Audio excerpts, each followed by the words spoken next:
सराहना करनी चाहिए इस सरकार की कि इसने मुसलमानों को कहीं ना कहीं जगा दिया, मुसलमानों को सचेत कर दिया, वो अपने डॉक्यूमेंटेशन सही कर दें। तो इतना बड़ा बुलडोज़र कानून चल रहा है, हर चीज़ पे, मस्जिदों में एक एक इंच के जगह पे चल रहा है। जितनी मंदिरें आपको रोड पे नज़र आती हैं पूरे देश में, किसी एक जगह पे नहीं, वो सब सरकारी ज़मीन पे बनाए, कभी उन पे ना बुलडोज़र चला ना किसी, क्योंकि उनके आस्था का मतलब हो जाता है। देखिए, सरकार वैसी तमाम चीज़ें ला रही है जिसमें मुसलमानों पे या अल्पसंख्यक समुदाय पे, दूसरे क्रिश्चियन हैं, सिख हैं, इन लोगों पे कुछ असर पड़ सके, जिससे लोगों के निगाह में ये बात आ जाए कि साहब अब्दुल को टाइट कर रहे हैं। भाई, विदेशी फंडिंग से कोई चीज़ आ रही है, देश के विरुद्ध अगर इस्तेमाल होती है तो कानून लाया जा सकता है। तो आप इनको यहाँ नौकरी नहीं देते, इनको चाकरी नहीं देते, इनके पास आमदनी का कोई जरिया नहीं है, ये लोग जाके विदेशों में नौकरी करते हैं और धर्म के प्रति हर धर्म के मानने वालों की एक आस्था होती है, उस आस्था के तहत वो अपने उस धर्म संस्थान को कोई पैसा चंदे के शक्ल में दे देता है, तो ये बिल उन लोगों को नुकसान पहुँचाए। भारत बर्दाश्त क्यों करे, ये इंदिरा गांधी के ज़माने में आप कहते हैं तो शायद अच्छा लगता है। तो जब हमारी सरकार ही उनके लिए समर्थित है तो हम इस बात पे और अलग से क्या करेंगे। अमेरिका किसी को दोस्त नहीं मानता, भारत क्या किसी को दोस्त नहीं, वो अपने स्वार्थ की राजनीति, अपने देश हित के लिए राजनीति करता है। जितने भी विदेश मंत्री और प्रधानमंत्री, यहाँ तक कि राष्ट्रपति, सबका दौरा मिला लीजिए, उससे भी कई गुना ज़्यादा अकेले प्रधानमंत्री का दौरा होता है, और प्रधानमंत्री के दौरे के बाद हमारी कहीं मित्रता बढ़ नहीं रही। Very innocent but his killer, ये जुमला हमारे लिए बहुत शर्म की बात है कि हमारे प्रधानमंत्री के साथ कोई इस तरह का जुमला इस्तेमाल कर रहा है। आदाब, नमस्कार, आप देख रहे हैं मंथन टुडे, मैं हूं आपके साथ ओज़मा। सरकार FCRA बिल लेकर आ रही है, इस पर धार्मिक स्थलों पर इसका क्या असर पड़ेगा, इस मुद्दे पर आज हम चर्चा करेंगे। चर्चा करने के लिए हमारे साथ है पॉलिटिकल एक्सपर्ट अशफाक रहमान साहब और मंथन टुडे के एडिटर सिराज अनवर और एंकर हमारी सहयोगी अजरा भी हमारे साथ है। बहुत बहुत स्वागत है अशफाक साहब आपका। सबसे पहला मेरा सवाल यही रहेगा कि सरकार FCRA बिल जो है वो ला रही है, इससे मंदिर, मस्जिद और चर्च पर इसका क्या असर पड़ेगा? मेरे ख्याल से इसका थोड़ा बहुत जो असर पड़ेगा वो चर्च पे पड़ेगा और गुरुद्वारे पे पड़ेगा। मुसलमानों पे थोड़ा बहुत अभी पड़ेगा, लेकिन सराहना करनी चाहिए इस सरकार की कि इसने मुसलमानों को कहीं ना कहीं जगा दिया, मुसलमानों को सचेत कर दिया, वो अपने डॉक्यूमेंटेशन सही कर लें। मुसलमानों को विदेश से कोई ऐसा धन मिलता नहीं है, मतलब मस्जिदों के लिए।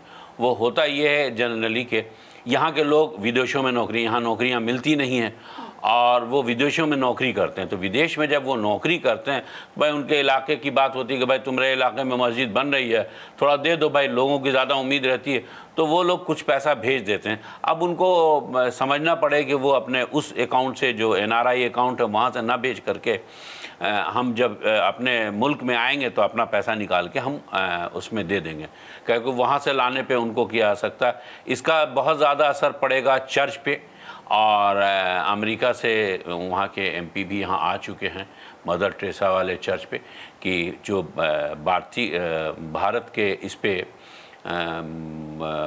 वैसी संस्थाएं हैं जो विदेशी फंडिंग से चलती हैं, उन पे असर पड़े। रहा बात सिखों के साथ भी हो सकता है, गुरुद्वारे में बहुत सारे जो सिख विदेशों में नौकरी करते हैं, ख़ास के अमेरिका, कनाडा और UK में और अन्य देशों में, वहाँ से वो लोग पैसे भेजते हैं, उनका पैसा आना बंद हो जाएगा।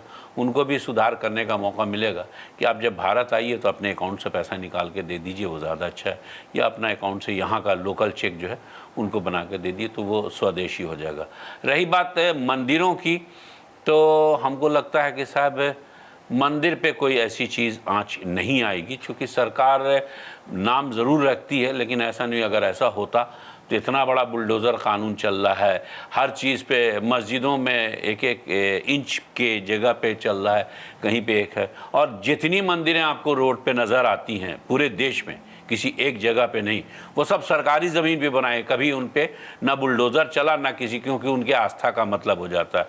जैसे मान लीजिए 5 मिनट के लिए नमाज़ पढ़ने के लिए जगह नहीं होती, तो खाने काबा में भी नहीं होती है, वहाँ भी लोग सड़कों पे नमाज पढ़ते हैं 10 मिनट। अमेरिका में भी नहीं होती, इंग्लैंड में भी नहीं होती और दुनिया के दूसरे देशों में भी होती है, समझ गए। लेकिन भारत में अभी उस पर प्रतिबंध लगा। भारत में कभी ऐसी बात नहीं रही है कि सभी धर्मों के लोग सार्वजनिक जगह का इस्तेमाल करते हैं। नमाज कितने देर की होती है, 5 या 10 मिनट की, तो 10 मिनट के लिए होता, आधा घंटे तक वो रोड रोकी जाती है, उस पर रोक लगाई जाती है। बकिया तमाम चीज़ों पर कभी रोक नहीं लगाई गई। ये बिल सरकार ला क्यों रही है?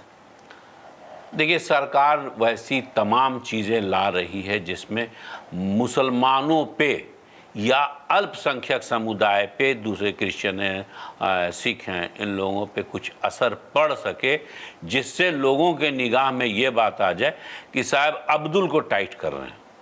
भाई, विदेशी फंडिंग से कोई चीज़ आ रही है, देश के विरुद्ध अगर इस्तेमाल होती है तो कानून लाया जा सकता है। लेकिन देश के अंदर में जब आप इनको यहाँ नौकरी नहीं देते, इनको चाकरी नहीं देते, इनके पास आमदनी का कोई जरिया नहीं है, ये लोग जाके विदेशों में नौकरी करते हैं और धर्म के प्रति हर धर्म के मानने वालों की एक आस्था होती है। उस आस्था के तहत वो अपने उस धर्म संस्थान को कोई पैसा चंदे के शक्ल में दे देता है, तो ये बिल उन लोगों को नुकसान पहुँचाएगा। जब अब्दुल को टाइट करना है तो जाहिर सी बात है मस्जिद टारगेट में होगा, गिरजाघर भी बहुत बड़ा होगा और जितने भी क्रिश्चियन NGOs हैं जिनको विदेशों से फंड मिलता है वो बहुत सारे बंद हो जाएंगे करीब करीब। गिरजाघर के लोगों से तो अमित शाह ने 2 दिन मुलाकात हुई है, बात हुई है। देखिए, वो उनकी बातें अपनी जगह है। जाहिर है अमेरिका का भी उस पर दबाव, American member of parliament mother Teresa के NGO के लिए आए थे, उन्होंने बात की थी। सबको एक यहाँ फूट डालो और इसकी नीति चलती, इनको ये बोला जाता होगा, कल उनके साथ बोला जाता होगा। इससे आपको नहीं लगता है कि धार्मिक स्थलों पे बंदिश लगाई जा रही है? देखिए, अभी जितने भी बिल लाए जा रहे हैं उसमें धर्म विशेष की चीज़ों पे ही पाबंदी लगाई, अन्य किसी चीज़ों पे नहीं। बिल में जितनी बात हो, कानून जितने भी लाए जाएं, वो धर्म विशेष के साथ अब्दुल को टाइट करने वाली जितनी चीज़ें हैं उस पे ही कुछ लाया जा रहा है। ये मुसलमानों के लिए एक तरह से अच्छा भी है कि कुछ लोग जो थोड़ा बहुत भी गलत थे, 2-4 पैसे भी, वो अपने आप को सुधार कर लें। आपने अभी अमेरिका मदर टेरेसा का बात भी कहा आपने, तो आप क्या कहिएगा कि ट्रंप जो है मोदी को दिन भर माई फ्रेंड करते रहते हैं और भारत की नीतियों में इतना दखल क्यों देते हैं? ट्रंप के मुंह से तो कभी नहीं सुना my friend. Modi ji my friend करते हैं। ट्रंप ने तो उनको किलर तक कहा है और अभी कुछ दिन पहले ये वीडियो बहुत वायरल हुआ था। वो अमेरिका अपने देश हित में चलता है, समझ गए। उनके लोगों में जाहिर है उनकी एक क्वालिटी ऑफ लाइफ बहुत अपर है उनका, और साइंस और टेक्नोलॉजी में भी बहुत ऊपर है, और उनकी आदत हो गई पूरे दुनिया पे अपना शासन करने के लिए। तो भारत पे भी वो अपनी चीज़ें थोप रही, क्योंकि उनके नज़र में भारत एक सस्ते मजदूरी के साथ दुनिया की सबसे बड़ी मार्केट है आज के दिन में।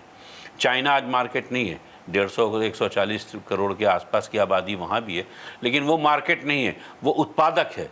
तो यहाँ पे जो है ये बहुत बड़ा मार्केट है अमेरिकनों के लिए या दूसरे लोगों के लिए। तो शायद यही वजह है कि साहब वो अमेरिका हम पे रूल करना चाहता है, और हम कहीं ना कहीं, एक नया जुमला आ गया, न्यू वर्ल्ड ऑर्डर।